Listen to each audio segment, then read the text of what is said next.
Hello, Woodwork Geek back here again. This week, a little something different, a window trim project for a restoration at home.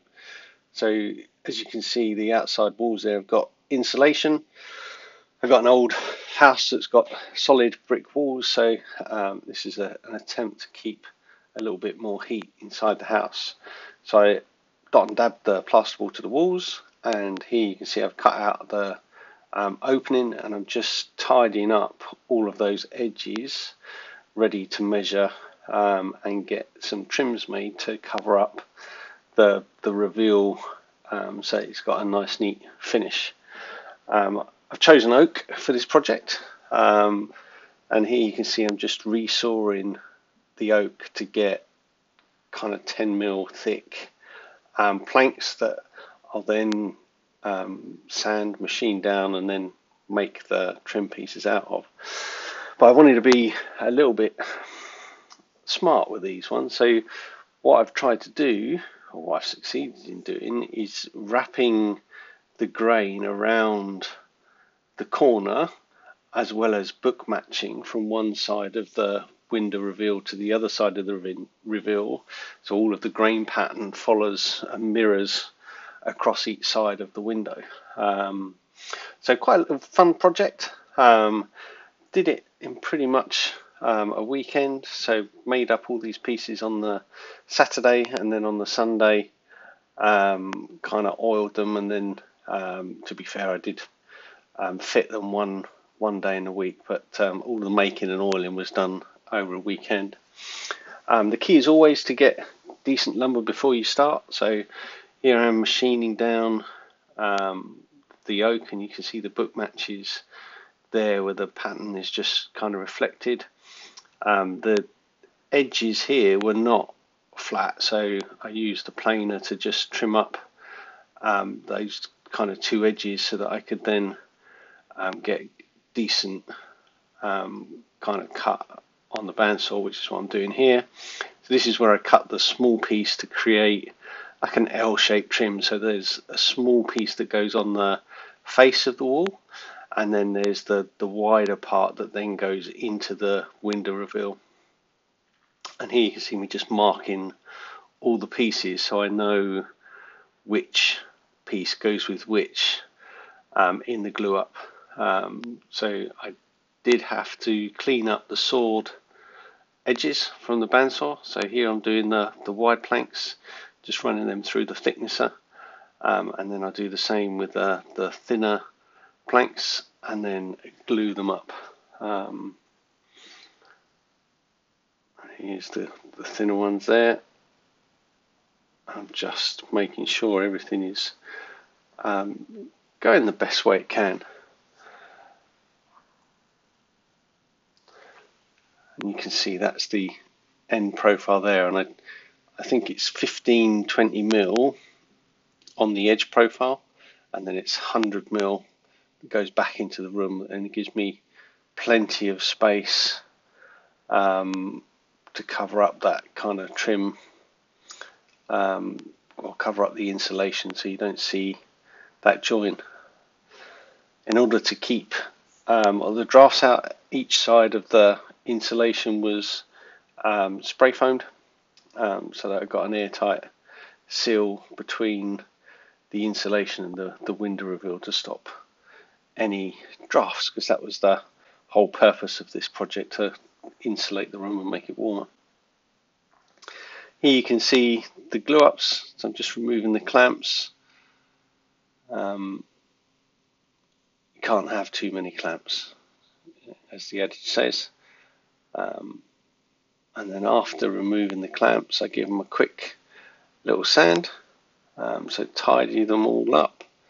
I remove all the bits of glue first with a chisel, and then I use the Rotax to just kind of flatten off the kind of core edges and just get them ready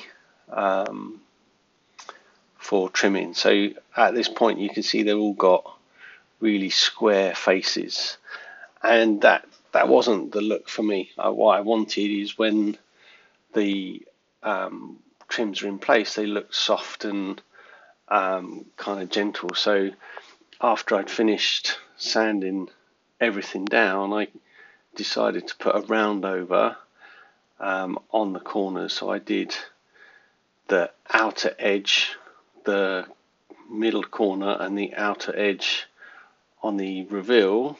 So there's 3 roundovers on each piece, which just softens it enough to make it kind of just feel a little bit more right, and it also pretty much hides that kind of butt joint from the thin piece to the thicker piece that goes in the reveal. So I just use my handheld router, and it's just a small radius roundover. It's nothing too serious. I do it on one piece first just to make sure I like it, and then run through all of the pieces in turn. So I made up 4 blanks to do the 2 windows. So you'll see most of the video I concentrate on one window, but when I'm making all this, I make enough up to do both of the windows in the study so that everything matches throughout the whole study.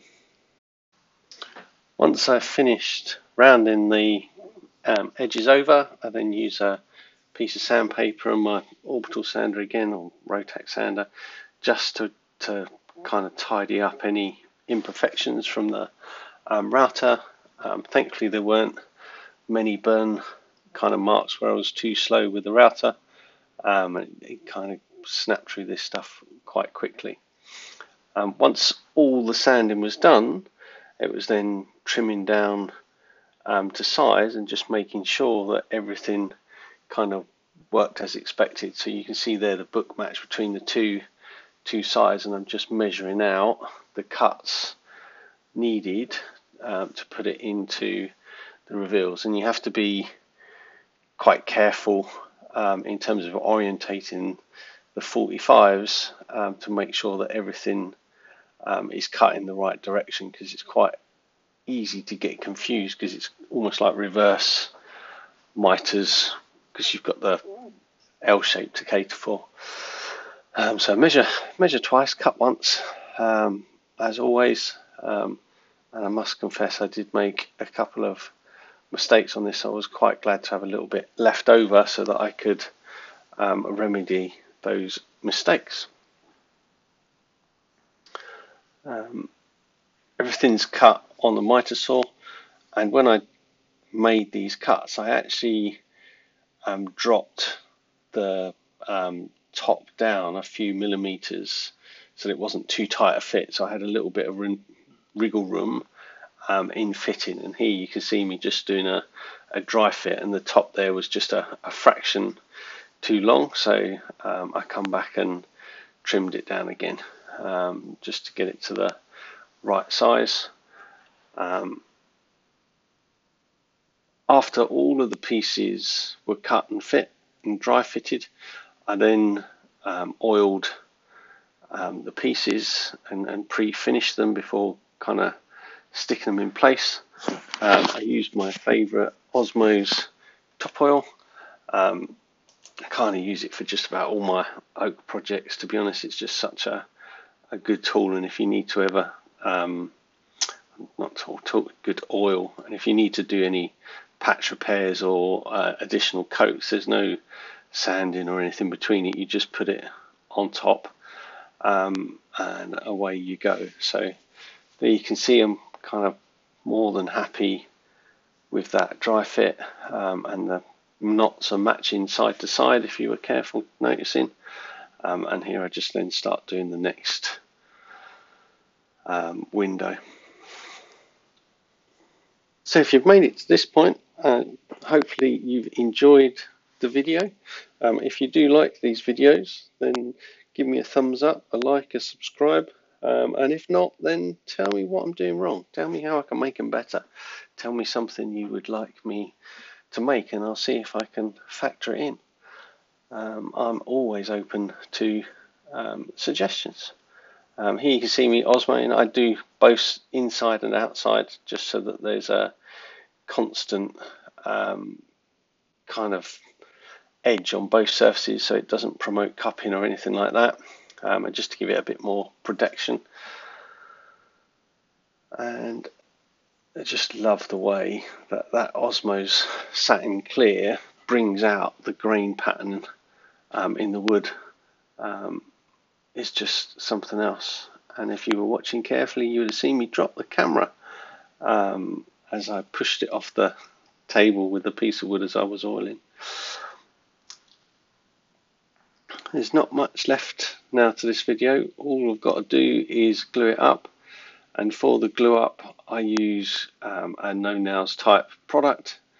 I just squeeze it onto the back surface of the pieces. I put the top piece in first and then do the side pieces on the short window, and then on the tall window I do one side, the other side, and then the top.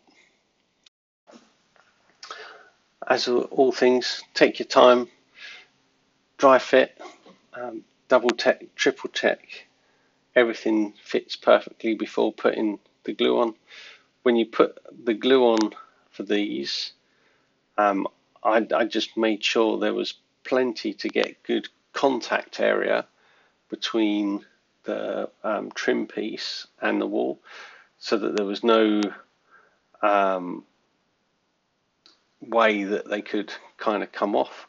And you'll see me dot in many places across the back edge of the board, just to make sure that it's got plenty on there. I did find putting this top bit in a little bit tricky, so I did change up for the smaller window and did the short piece one side, then I did the top, and then I did the short piece the other side, so that I could get the glue in easy, and I didn't have to kind of push against that glue when I slid the top piece in, brushing all the glue off, and that made it a lot easier, to be fair. So I'll have to apologise for the poor camera position. Obviously this is not the ideal position I would have liked, but I think you get the gist of what it is that I'm trying to do. I'm really pleased with how these trims come out. The mirrored kind of grain pattern across each side just looks real trick, and I'm glad that I took the time to make sure that that kind of simple feature is kind of there. And you can see all the joints are nice, tight, and buttoned away nicely, and that will bring this one to a close.